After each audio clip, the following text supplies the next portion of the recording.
เจ็บเลยเมาเปิดนิดหน่อยว่านี่หรอสมว่าอย่าเบิ่งสมว่าเป็นล่ามเลยดิเนาะสมว่าเป็นล่ามมันต้องมีเพผ่านบาเลยเป็นล่ามเล่นมาจะนี่ควักมาให้ผมเนี่ยนะควักมาได้ไปมาโฮมต้องมีเพผ่านบาทำได้เลยมาผ่านเพเราเตรียมไม่ได้ดีด้วยฮะไม่ได้เตรียมเพเฮ้ยเหมือนลืมไปแล้วยกเว้น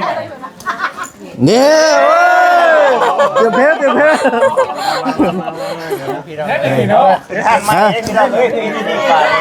มันต้องเป็นละเอาเดี๋ยวจ้ะเข้าพ่อแม่บ่จิตแล้วก็ลุงป้าอาอยู่นี่แหละเป็นรักฐานที่ญาณนับกันเนาะลูกหลานให้บ่จิตนี่ยืนขดองชอกขดองบาดชิ้นล่าเลยเนาะดูว่านี่จะพออยู่โอ้นี่เนาะก็ได้ยุบรับเนาะบาดนี้บ่จิตได้บาดนี่จิตเก่าเลยแต่บ่เท่าได้บาดนี่เขายืนไม่ได้ได้บ่ไม่ได้เด้อบ่ได้จ้ะเจ้าก็นี่ไม้แต่ว่านี่ให้เห็นก้อนเนาะก็ได้จังให้จัง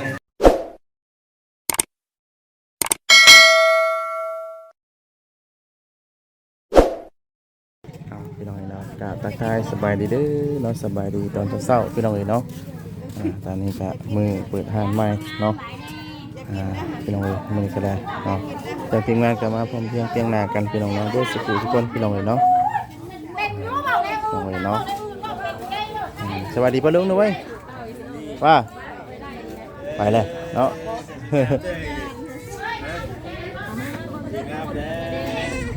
พิ่นมาหน่อยเพิ่นบ่เคยมาเนาะพี่น้องเนาะพี่น้องเนาะ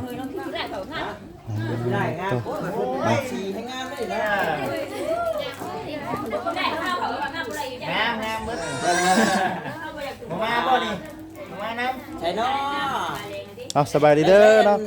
จะว่าจะสาวบ่นั่นน่ะจะว่าจะสาวบ่ให้คุณพูดแล้วนั่นก่อน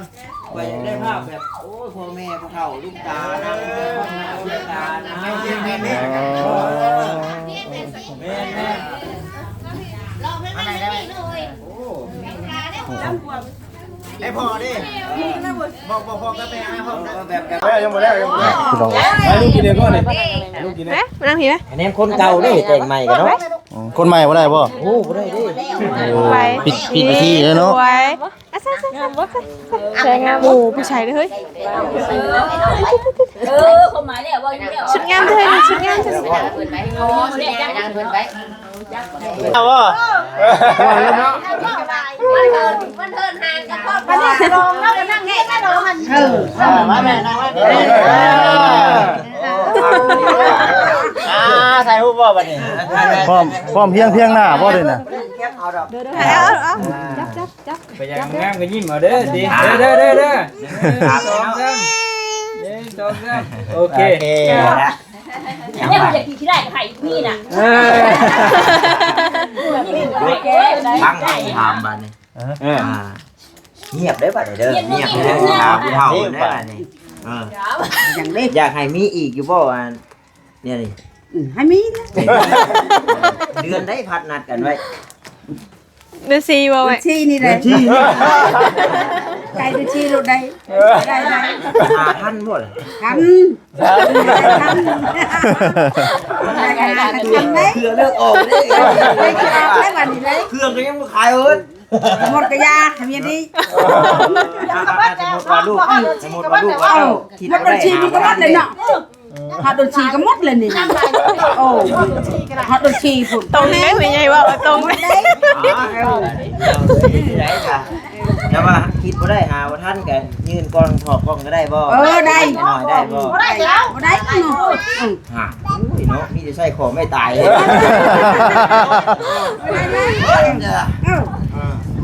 มื้อนี้นั่นว่าสิมาเป็นล่ามทามให้ล่าม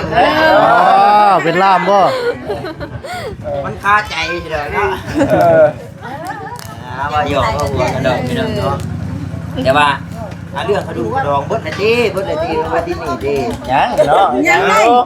ยัง ยัง ไม่ ไง ได้ยังไงโอเคเนาะ ยังไง เอามาเธอว่ายังไงก็ให้เฮงปังๆเนาะ เล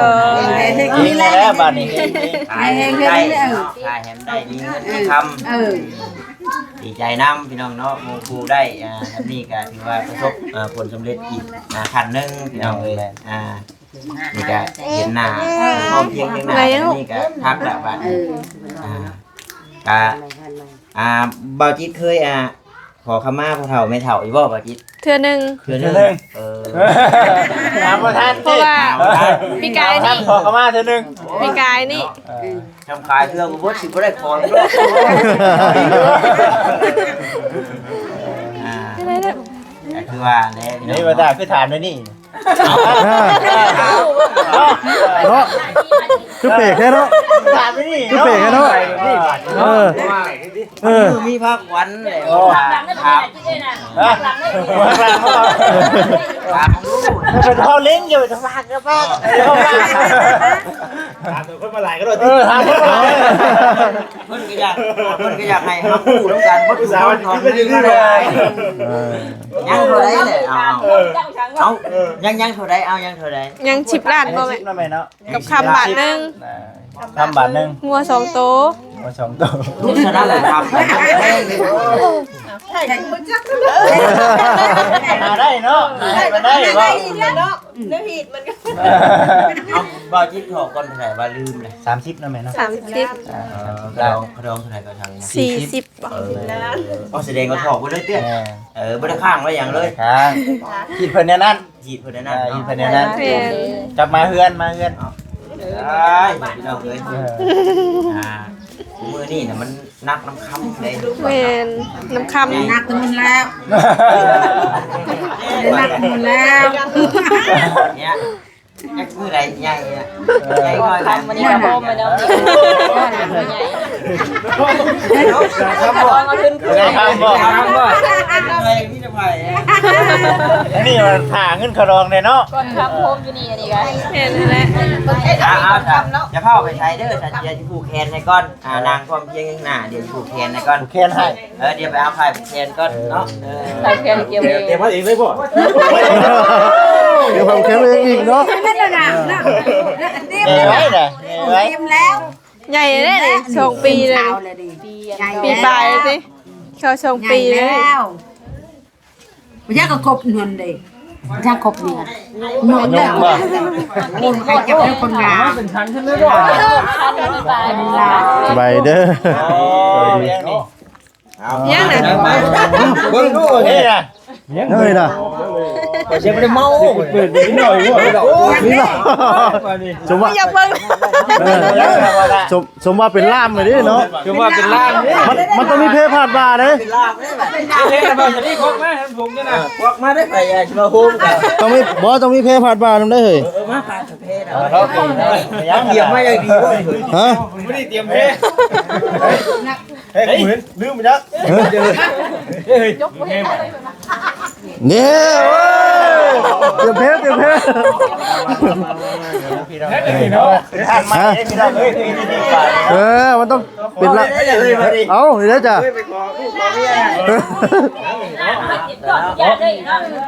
ยังน่ะ มาตากับพ่อของซินเดอร์เนาะมาย่อขันใช่พ่อใช่แม่เนาะพ่อเฒ่าไม่เฒ่าพ่อแม่บ่จิตแล้วก็ลุงป้าอาอยู่นี่แหละเป็นรักฐานที่ญาณำกันเนาะลูกหลานให้บ่จิตนี่ยืนขะดองทอกขะดองบาดชิ้นล่าเลยเนาะดูว่านี่จะพออยู่ โอ้นี่เนาะป้าตายุบรับเนาะบาดนี้บ่จิตได้บาดนี่ทีเดียวเลยยุบแต่บ่เฒ่าได้บาดนี่ เขายืนไม่ได้เลยบ่ไม่ได้เด้อ บ่ได้จ้ะเป็นเจ้าก็นี่ไม้แต่ว่านี่เห็นก้อนเนาะ บ่ได้จังจังบ่ได้ยังสิ บ่ได้จ้ะได้แต่ผู้ใหญ่เพิ่นน่ะ คือดวงดีนะว่ะคือดวงดีนะว่ะ ชันดูที่ชันเลย พี่สิหายใช่ป่ะ ให้ได้ไปสิว่าเสียทิ้งก้นคิ้วเอา อย่าให้ได้อย่าพาให้ได้เลย ใจก่อน หาใจเป็นคนที่บอกหาใจเป็นคนเรื่องใจเจอ พึ่งใจแล้วไม่กัน ดีใจก็ได้ ชู ก็เมียตัวเอง ให้แล้วกัน โอ้สร้างผ้ากันให้เด้อเนาะ เนาะเงินค่าสินค้ากระดองน้ำแน่มันบ่เอ้ยเงินยังนี่มาจากมาใช่เงินกระดองเจ้าเงินกระดองเจ้าแล้วไว้ยืนดีทำตอนนี้ไม่มาต้องอะไรจะได้ไหมเด้อเนาะเป็นเงินไอ้ดีมันบอก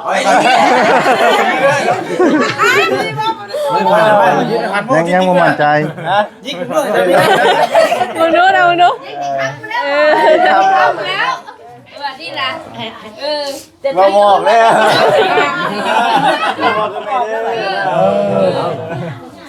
เนาะเดี๋ยวมาได้ที่บอกเพราะว่าบ่ติดว่ายังติดหนี้พอเท่า10 ล้านเนาะโดด10 ล้านนี่ทางบอต้าเนาะได้เป็นสะพานบุญให้ทั้งอ้ายเพิ่นมามอบให้เนาะของขวัญวันเกิดแล้วก็ให้มาถอกกระดองเมียพี่น้องเนาะคือว่าไป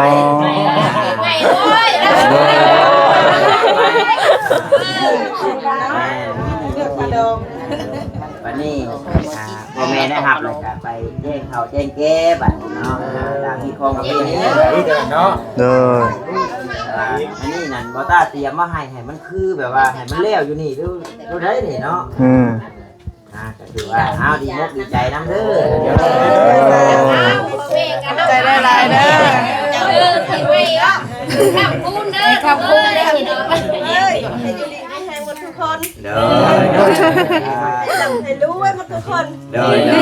ดีใจอยู่อ่ะ ดีใจผมคิดว่าพันว่าจะได้ตีเนาะ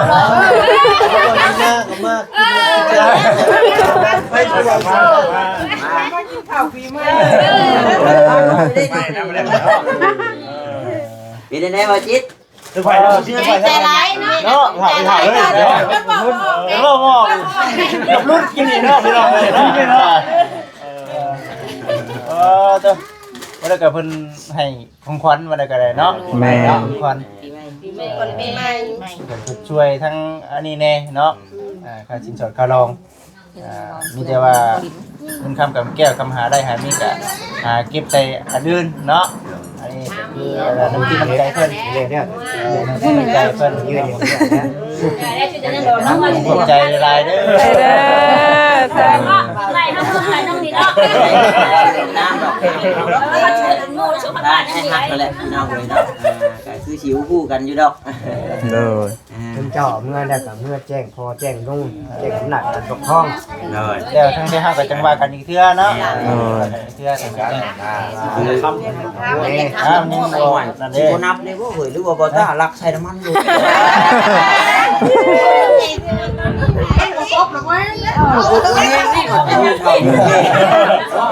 น้องนับเบิ่งดูเนาะ นับมึงดูแม่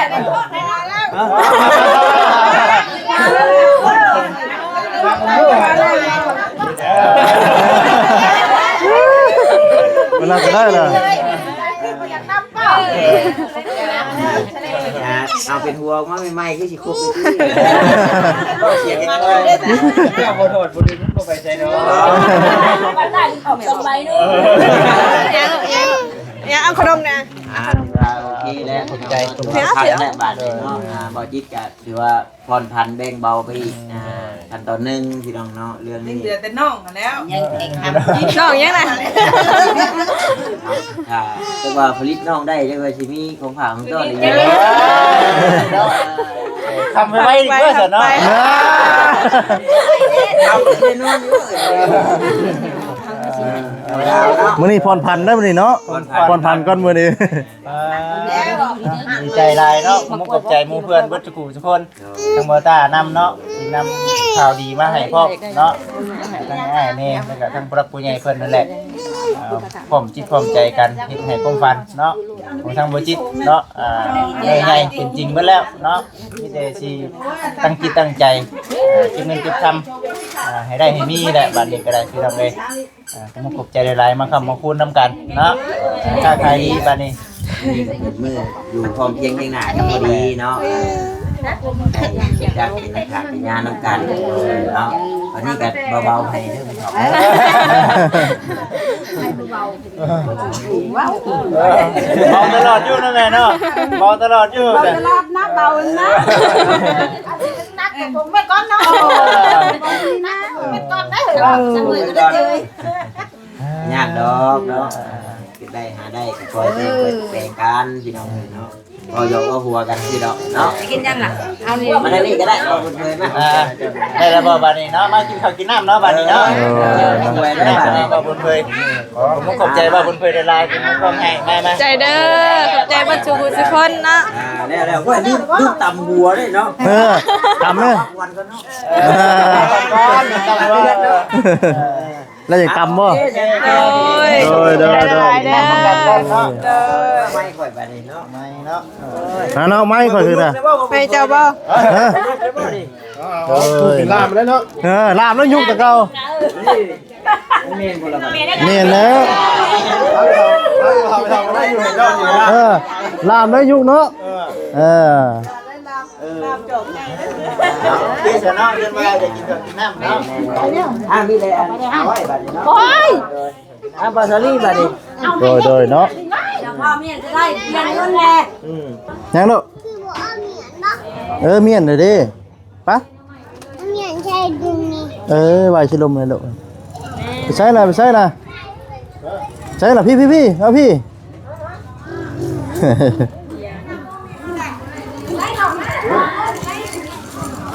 เป็นเอาไว้เนาะวิธีเอาไปลองเนาะการดีอกดีใจน้ำทั้งบ่าวจิตสาวพี่นาพี่น้องเนาะมันจะเป็นมือสารวันดีเนาะแล้วก็ถือว่าได้รับข่าวดีเนาะพี่น้องเนาะถือว่ามือจบงามเนาะพี่น้องเลยเนาะดีอกดีใจน้ำมูเพื่อนเนาะที่ได้เปิดทันไม้มื้อนี้พี่น้องเนาะขอให้คำคูณเนาะลูกค้าได้มาเข้ามาเทมาเนาะโชคลาภเนี่ยพี่ก่อนเนาะโชคลาภเนาะแข่งไล่ขายมานเนาะอีกเฮงกงปังเด้อเนาะทั้งหมดที่กับสายวินาเนาะนี่ก็เป็นมือเปิดหันใหม่และก็ได้ของขวัญชิ้นใหญ่เนาะทางวัตตะพี่น้องเนาะคือทางไอฮักอยู่ทางต่างประเทศพี่น้องเนาะได้ปลูกคาดองหรือว่าสุดซอยเนาะเรื่องคาลงคาดองเนาะก็ดีใจน้ำมูเพื่อนพี่น้องเนาะได้เบิดอันนี้เบิดซิปเนาะแล้วก็ถือว่าได้เริ่มต้นใหม่เนาะในปีใหม่เนาะบ่มีสินพี่น้องเนาะเอาลำลาไปก่อนเนาะพี่ปาจะได้ก็ขอโทษขออภัยแล้วพี่น้องเด้อเนาะลำลาปาจากไปก่อนแล้วเนาะจะดีมีแฮงเบิดสุขทุกคนเนาะสบายดีพี่น้องสบายดี